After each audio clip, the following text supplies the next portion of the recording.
로마서 12장 1절 2절입니다. 그러므로 형제들아 내가 하나님의 모든 자비하심으로 너희를 권하노니 너희 몸을 하나님이 기뻐하시는 거룩한 산 제물로 드리라. 이는 너희가 드릴 영적 예배니라. 너희는 이 세대를 본받지 말고 오직 마음을 새롭게 함으로 변화를 받아 하나님의 선하시고 기뻐하시고 온전하신 뜻이 무엇인지 분별하도록 하라. 아멘. 여러분, 복음이 무엇입니까? 우린 복음을 굉장히 잘 안다고 생각합니다. 너무 익숙합니다. 그러나 그것 때문에 감흥이 없어요. 저도 최근에 나에게는 복음에 대한 감격이 있는가 생각했을 때 너무 슬픔이 찾아오더라고요. 복음이 뭐 감격스럽고 이런 것보다는 너무 진부해진 느낌이 드는 겁니다. 과거에 한번 사용된 은혜처럼 느껴지는 거예요. 왜 그럴까요? 복음이 제대로 이해가 안 돼서 그런 겁니다. 제가 하는 질문에 지금 답을 한번 마음속으로 해보세요. 복음하면 가장 먼저 떠오르는 단어가 무엇입니까? 구원일 것 같아요. 구원. 복음은 나를 구원하는 것이다. 그런데 이것만 말하면요 30%만 맞는 거예요. 죄의 권세에서 죽음에서 나를 구출해 주신 그 능력이 예수 그리스도가 나를 찾아오신 복음의 능력이 맞아요. 그런데 이 능력은요 복음의 시작일 뿐입니다. 복음의 능력은 거기서 끝나지 않아요. 정말로 내가 복음을 받았다면 구원하는 능력에 이어지는 능력들이 나타나야 되거든요. 구원받은 능력, 그 복음을 받았다면 그 뒤에 이어지는 복음의 능력을 경험하는 게 필수예요. 자, 그렇다면 뒤에 이어지는 능력을 경험하지 못한다면 거꾸로 내가 받은 복음을 다시 생각해 봐야 되는 거예요.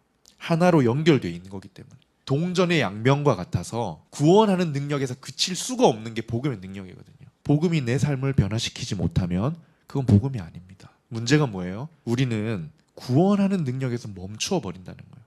그러니까 어떻게 되냐면 신앙에 힘이 없어요. 변화도 없습니다. 이 땅에서요 하나님의 뜻이 무엇인지 분별할 마음이 없어요. 이 땅에서 하나님의 뜻을 따라 선한 싸움을 싸우겠다는 투쟁 의식이 없어요. 불편하니까. 믿음의 선한 싸움을 싸울 줄을 모르는 거예요. 늘 신앙에 대해서 혼란스러워합니다. 아니 내가 구원받은 건 맞는 것 같은데 내 삶에 당장의 어떤 변화가 사실은 안 보이고 나만 왜 이렇게 유별나게 신앙을 가지고 살아야 하는가 이렇게 되는 거예요. 이제는 유별난 은혜를 받았으면서 이제는 유별난 신앙을 가져야 하나? 라고 의심까지 하게 되는 거죠. 그래서 우리는 복음을 이해해야 돼요. 그 이해되는 게 그냥 머리로 이해하는 게 아니고 삶에서 나타나야 됩니다. 복음은 구원하는 능력에서 시작하지만 그 즉시 다음 능력으로 이어져요. 복음은 주인을 바꿔버립니다. 내 소유주를 바꿔버려요. 내 신분이 바뀌는 거예요.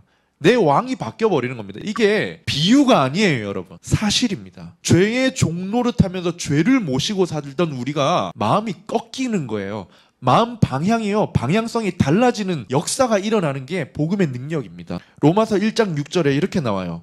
너희도 그들 중에서 예수 그리스도의 것으로 부르심을 받은 자다. 자, 여러분 주인을 바꿔버립니다. 왕이 바뀌었어요. 그 다음에 나타나야 되는 현상이 뭡니까? 순종하는 대상이 바뀌는 겁니다. 로마서 1장 5절에 그로 말미암아 우리가 은혜와 사도의 직분을 받아 그의 이름을 위하여 모든 이방인 중에서 어떻게 합니까? 믿어서 구원하나니가 아니에요. 믿어서 순종하게 하는 거예요. 믿음과 순종은요 그래서 같이 가는 겁니다. 이렇게 한 사람을 평생의 시간을 걸쳐서 변화의 길로 이끌어가는 것이 복음의 능력입니다. 주인이 바뀌었고 왕이 바뀌었고 순종해야 되는데 그래서 내가 어떻게 해야 하는가? 그런 우리에게 오늘 읽은 로마서 12장 1절 2절이 자세하게 알려주는 거예요. 복음을 이해한다면 너희가 어떤 모습으로 변화되어야 하는가? 로마서가 총 16장인데요. 1장에서 11장까지는 이론이에요. 복음의 이론. 12장부터 끝까지는요. 복음의 삶입니다. 이론과 실제예요. 바울이 1장부터 11장을 통해 이렇게 말하는 거예요. 너희는 복음을 통해 구원하는 능력을 받았어. 그것이 얼마나 큰 은혜인지 몰라. 너희는 죄인인데 엄청난 사랑을 받은 거야. 그리고 12장에 와서 그러므로 형제들아 너희는 이렇게 살아라 라고 우리에게 복음이 이해된 사람의 모습을 보여주는 겁니다. 그러므로로 시작하는 복음이 이해된 삶은 어떤 것일까? 자, 첫 번째입니다. 복음이 이해된다는 것이 무엇인가? 복음은 하나님이 내 삶을 얼마나 귀히 여기시는지를 깨닫는 겁니다. 여러분 우리가 읽은 12장 1절이 그러므로라고 시작한다고 했잖아요. 사실은 8장에서 12장으로 연결하면 제일 쉽고 정확합니다. 왜냐하면 1장에서 8장까지 하나님 하신 말씀이 뭐냐면 너희 죄인이야. 세상에 의인이 하나도 없어. 그런 우리에게 하나님이 아들을 보내셔서 우리에게 끊을 수 없는 사랑으로 너희를 사랑해 주셨어. 이렇게 말씀하신 게 1장에서 8장입니다. 9장에서 11장은 괄호입니다. 유대인들에게 너희에 대한 하나님의 계획은 이런 것이었어 라고 잠깐 괄호를 하고 12장은 8장에서 그 사랑에 이어지는 겁니다. 그러니까 여러분 8장 마지막 부분을 읽고 12장 1절을 다시 읽어볼게요. 자기 아들을 아끼지 아니하시고 우리를 위하여 내주시니가 어찌 그 아들과 함께 우리에게 모든 것을 주시지 않겠느냐. 누가 우리를 정죄하려, 누가 우리를 그리스도의 사랑에서 끊으려. 내가 확신하노니 사망이나 생명이나 천사들이나 권세자들이나 현재일이나 미래일이나 능력이나 높음이나 깊음이나 다른 어떤 피조물이라도 우리를 우리 주 예수 그리스도 안에 있는 하나님의 사랑에서 끊을 수 없으리라. 그러고 나서 12장 1절로 바로 연결되는 거예요. 그러므로 형제들아, 하나님의 자비하심으로 너희를 권한다. 너희 몸을 하나님이 기뻐하시는 거룩한 산 제물로 드려라.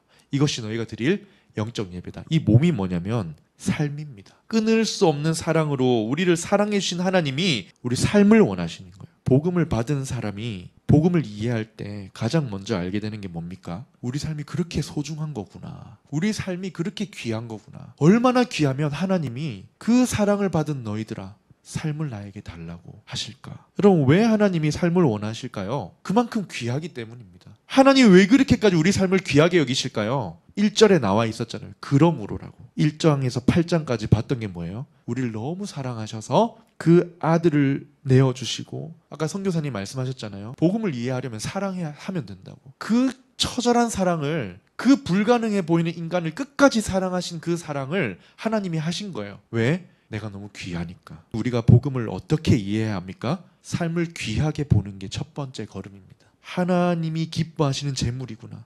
하나님께서 귀히 여기시고 받으시고자 하는 제물이구나. 내가 내 삶이 귀한 줄 알아야 가치 있는 제물로 하나님께 드릴 수 있습니다. 그래서 지금 말하는 것이 형제들아, 너희 삶을 하나님이 얼마나 귀히 여기신 줄 아느냐? 너희 몸을 하나님께 드려라. 한 번 드리라는 게 아닙니다. 매일의 제사를 드리듯이. 매일 드리라 뭐겠어요? 삶입니다. 온 우주 만물의 그 크신 하나님께서 우리에게 원하시는 게 뭐예요? 우리 삶이에요. 비교해 가면서 끙끙거리면서 마지못해서 주신 삶이 아닙니다. 하나님이 눈여겨보시고 받고 싶어 하신대요. 대단한 삶이 아닙니다. 주목받는 삶이 아니더라도 뭔가를 이루어내고 성취해서 막 박수를 받는 삶이 아니라 오늘 우리의 일상의 삶을 원하시는 겁니다. 성경도 그렇게 표현합니다. 하나님 우리를 기뻐하신다고. 여러분 하나님은 언제 기뻐하시고 언제 슬퍼하십니까? 여러분의 삶을 통해 기뻐하시고 여러분의 삶이 힘들어질 때 슬퍼하시는 겁니다. 오늘 우리가 기도해야 할 첫 번째 제목입니다. 하나님 복음을 이해하고 내 삶이 귀하다는 것을 알게 해주십시오. 그래서 내가 잘 살아야만 하는 존재구나 알게 해주세요. 하나님이 귀하게 여기시는 삶이기 때문입니다. 내 삶이 귀한 줄 알고 하나님께 드리는 것이 바로 영적 예배라고까지 하십니다. 이 아름다운 복음의 비밀을 마음에 새기시기 바랍니다. 그냥 구원하는 능력에서 끝이 아니에요. 내 삶이 얼마나 귀한 줄 알게 하는 능력입니다. 두 번째, 복음이 이해된다는 것은 무엇인가? 마음의 변화를 기대하는 것입니다. 복음을 믿고 이해하게 되면요, 마음이 새롭게 되고 변화되어야 됩니다. 구원하는 능력이 일어난 다음에는 반드시 마음이 새롭게 되고 변화가 되어야 합니다. 복음을 이해한다면 왜 마음이 변화되어야 될까요? 왜냐하면 나의 삶을 귀히 여기시는 하나님의 은혜를 믿지 못하는 마음이 여전히 나에게 있기 때문입니다. 내 마음이 하나님이 나를 사랑하신다고 라고 믿지를 못하는 거예요. 그러니 또다시 결핍을 느끼고 또다시 내 삶이 하찮게 느껴지고 나를 향한 하나님의 사랑을 믿지 못하는 마음으로 돌아가 버리는 거죠. 그래서 우리 마음은 변화가 되어야 됩니다. 우리 본문 2절을 다시 한번 읽어보겠습니다. 너희는 이 세대를 본받지 말고 오직 마음을 새롭게 함으로 변화를 받으라. 우리가 정말 복음을 받아들이고 이해가 된다면 마음이 변해야 됩니다. 여러분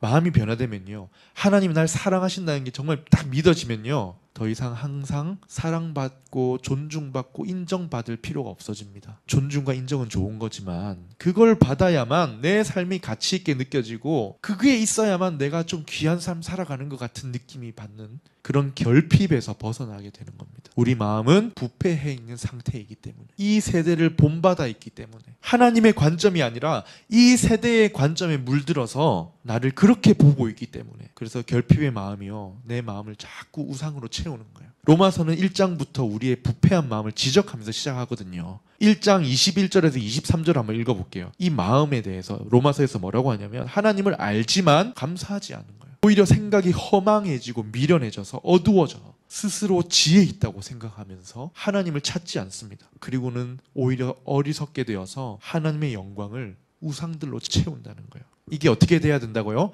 새롭게 변화되어서 하나님의 사랑이 내 삶을 향해 오셨구나. 하나님이 그렇게 날 사랑하시는구나. 그래서 내 삶이 귀하구나. 이거를 믿을 수 있는 마음, 하나님의 사랑을 믿을 수 있는 마음의 변화와 더불어서 한 가지 더 살펴볼 변화가 있는데요. 순종하는 마음으로 변화되어야 합니다. 여러분, 성경은 계속해서 우리 마음을 굉장히 중요하게 다룹니다. 마음에 대해서. 특별히 구약 성경에서는 에스겔 선지자가 마음을 굉장히 중요하게 다뤄요. 내가 그들에게 한 마음을 주고 그 속에 새 영을 주며 그 몸에서 돌 같은 마음을 제거하고 살처럼 부드러운 마음을 주어서 내 말씀을 따르고 내 말씀을 지켜 행하게 할 것이다. 그래서 그들은 내 백성이 되고 나는 그들의 하나님이 되어줄 거야. 순종하는 마음으로의 변화입니다. 로마서 1장 5절도 이렇게 말하는 거예요. 믿어서 순종하게 되나니. 복음을 믿고 깨닫고 이해하게 된다는 것은 믿어 순종하게 되는 마음으로 변화되는 겁니다.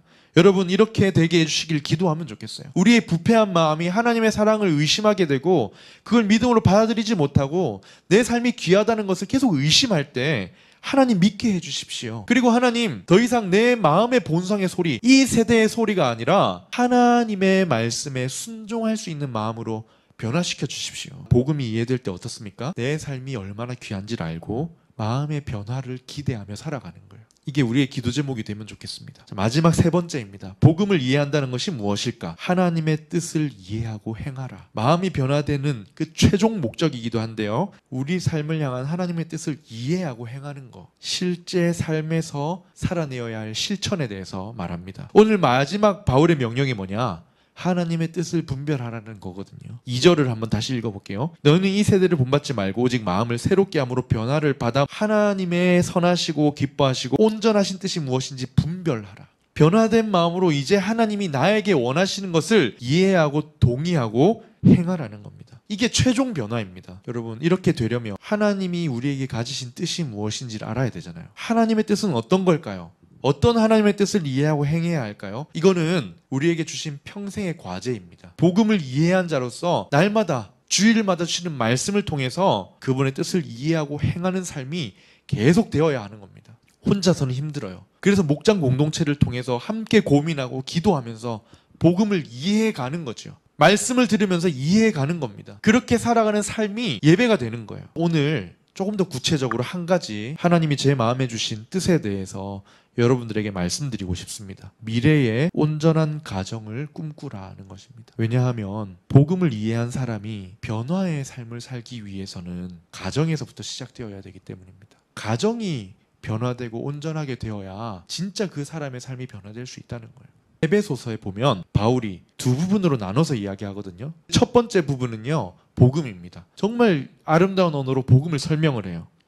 그런데 복음을 이해한 다음 5장 22절에 가서 뭐라고 하냐면 아내들이여, 남편들아, 자녀들아, 너희의 자리를 찾아가라라고 하는 거예요. 아니, 지금 뜬금없이 목사님 무슨 가정이고 무슨 결혼이에요 라고 할지 모르겠지만 복음을 이해한 사람은 무엇보다 가정에서 변화를 이루어야 한다는 거예요. 왜냐하면 한 사람의 인생에 지대한 영향을 미치는 곳이 가정이기 때문입니다. 하나님이 복을 내리시는 질서가 가정 안에 들어있기 때문입니다. 그래서 하나님의 복음을 이해한 사람이 그 삶의 자리를 틀고 들어앉아야 할 자리는 제일 먼저 가정인 거예요. 이 변화를 왜 여러분들에게 이야기하느냐? 20대인 여러분이 들어야만 기도로 준비하겠다는 생각이 들었어요. 여러분 때에 들어야, 그런 가정을 꿈꿔야, 그런 가정을 기대해야 그런 사람으로 변화되고 그런 가정을 이룰 수 있게 되니까 지금 말해줘야 되는구나. 여러분 이 젊을 때에 가정에 대한 소망을 가져야 합니다. 그런데 문제가 뭐예요? 소망을 가져야 되는데 가정에서 상처받는 청년들이 많다는 겁니다. 많은 정도가 아니라요, 대부분입니다. 크기와 체감하는 정도의 차이가 있지만 부모님으로부터 상처받지 않고 자라는 게 쉽지 않구나. 저에게 말씀을 통해 주신 하나님의 뜻을 좀 몇 가지를 정리하려고 합니다. 하나님이 여러분에게 맡겨주실 가장의 자리는 권위주의적인 가장이 아닙니다. 가장에게 주신 권위는요, 섬기기 위한 권위입니다. 물질적으로, 감정적으로, 관계적인 어떤 가족들의 결핍을 파악하고 이해해서 정말 하나님께 기도하고 축복해주고 채워주는 사람, 이 사람이 권위자입니다. 하나님은 이 가장을 통해 하나님의 뜻을 허락하시고 가장을 통해서 필요를 채워주시는 거예요. 이게 하나님이 주신 축복의 질서입니다. 그런데 이게 혼자 안 되죠. 아내가 필요합니다. 따라서 하나님은요, 아내를 돕는 배필이라고 하세요. 부수적인 존재로서 윗사람을 돕는다는 의미가 아니라 하나님이 이루시고자 하는 일을 돕는다는 거예요. 하나님이 비전을 남편, 가장에게 주실 때 하나님 편에서 하나님의 도우심을 가지고 돕는 사람이 아내인 겁니다. 남자와 여자는 사회적으로 동등하고 똑같은 인격을 가진 게 맞아요. 그런데 이게 가정에 가서는 역할이, 남편은 제사장으로서, 권위자로서 가정의 제사장과 왕이 되어서 왕 대신 하나님의 뜻을 가지고 섬기는 것이고, 아내들은 그걸 돕는 겁니다. 이 균형과 질서가 깨어지면요, 가정이 어지러워져요. 우리는 이제 미리부터 꿈을 꿔야 합니다. 미래의 온전한 가정을 이루어야 하는구나. 그래서 복음을 이해한 사람이 어떻게 살아가는지 가정이 보여줘야 하는구나. 그래서 우리에게 주실 자녀들이 또한 그렇게 온전한 사람으로 세워져 가야 하는구나. 이런 꿈을 꿔야 합니다. 결혼을 꿈꾸십시오. 결혼을 꿈꾸셔야 합니다. 아름다운 가정, 창조의 질서를 세운 가정을 꿈꿔야 합니다. 그 결혼 안에서 성경이 바라보는 눈으로 서로를 바라보는 삶을 살아가야 합니다. 나는 원래 50밖에 안 되는 사람인데 너를 만나서 70이 되었네. 너를 만나서 100을 이루어가는 게 결혼인 거예요. 그게 하나님이 주신 하늘의 질서입니다. 남편이 하나님의 질서에 순종하고 집안을 다스리고 섬기는 권위를 가지면, 아내를 헌신적으로 사랑하면요, 아내는 자발적으로 베푸는, 돕는 배필이 되는 거예요. 그럴 때 남편에게서는 지치지 않는 힘, 어떤 은혜와 생명력이 나오고, 아내는 남편의 가장 귀한 선물이 되는 겁니다. 그러면 자녀는 자동으로 하나님을 경외하는 자녀로 자라가게 되는 겁니다. 그게 하나님이 주신 창조 질서입니다. 구약 성경에서 하나님이요, 가정에 대해서 아주 가혹하게 다루시는 벌이 있어요. 부모의 말에 거역하고 부모를 하찮게 여기는 자는 죽이라고까지 하십니다. 왜냐? 그 부모를 향한 태도가 결국 하나님을 향한 태도로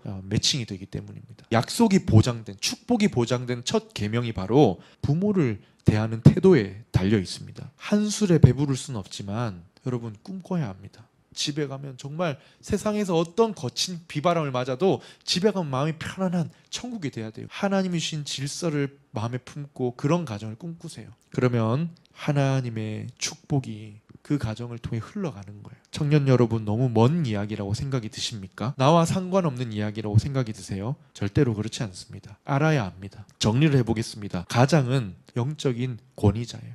영적인 지도자입니다. 하나님이 영적인 축복권을 왜 남편에게 주셨겠습니까? 아버지가 축복하는 거예요.